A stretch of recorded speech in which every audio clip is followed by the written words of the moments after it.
first tool is my faceting machine. Ultratech. Is it a V5? But it's a digital mast. I used a basic faceting machine for years.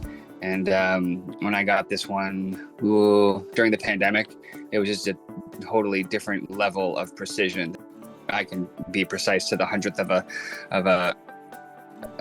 degree angle-wise because of the digital mast there. And then it also allowed me to branch into designing my own cuts and upping the level at which I can offer custom cut gemstones for engagement rings. So the second one is my diamond bandsaw.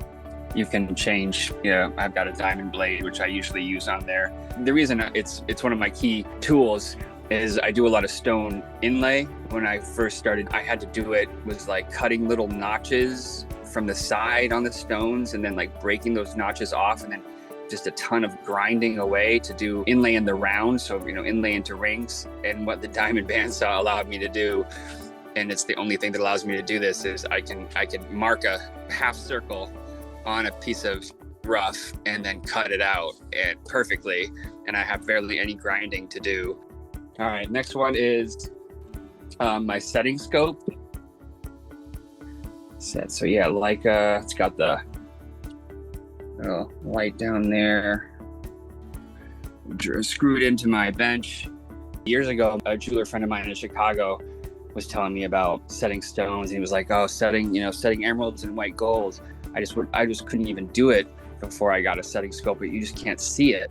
I was like, well, yeah, I've got Optivisor times 10. Maybe that's enough. The first time I used a scope, I was at a New Approach setting school 15 years ago, and I used the scope for the first time. I was like, oh man. I just knew, I was like, I have to get a scope. This series is sponsored by MJSA member Rio Grande. For even more jewelry conversation, be sure to check out Rio Grande's podcast, For the Love of Jewelers. Each month, Rio's cast of expert hosts from Rio Grande's jewelry tech team chat with industry leaders, jewelers, educators, and more as they tell their stories and talk shop.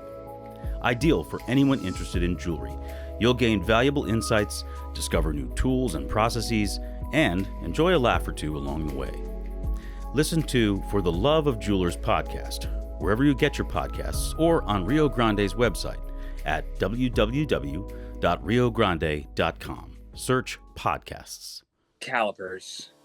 It's not sexy, but it's one of the absolutely integral. I have calipers at every single station that I work at. I sort of have my stone cutting station in one area. I have a forging and chemical room in my garage. I've got calipers in there for next to the rolling mill. I used to just use dial calipers. Every time you drop dial calipers, they die. So getting the battery is annoying, but I'll just get the digital ones. You just have to know that once the battery starts to go get old, it starts to give you bad readings. And I really messed something up one time when I was getting bad readings because they were just a little bit off. It's a new thing. But I think I got to do it because it's been game changing. So my laser welder, when I was at the MJSA mystery box and I showed the video of like how I made what I made, everybody was like, you have to get a laser welder. You spent like 3 hours like soldering jump rings, and like with the laser welder, just like bam, bam, bam. I was like, maybe a couple months ago, I was finally like really rolling with it. But still, I keep on doing new applications. So I'll do a new application, especially for an order, and I'll have to make another piece of inventory that I can do in parallel with it. So I can experiment and make sure I get all the settings right before I go and so I don't melt something important. That one thing that I realized is that I guess with any tool, you're like, okay, it's going to save some time on doing certain things that I already do soldering. But it's going to take me some time to be fast at it. But the other thing is it expands what you can do. So then I lose more time because I'm like in R&D mode being like, oh, I can do this. Oh, I can do this.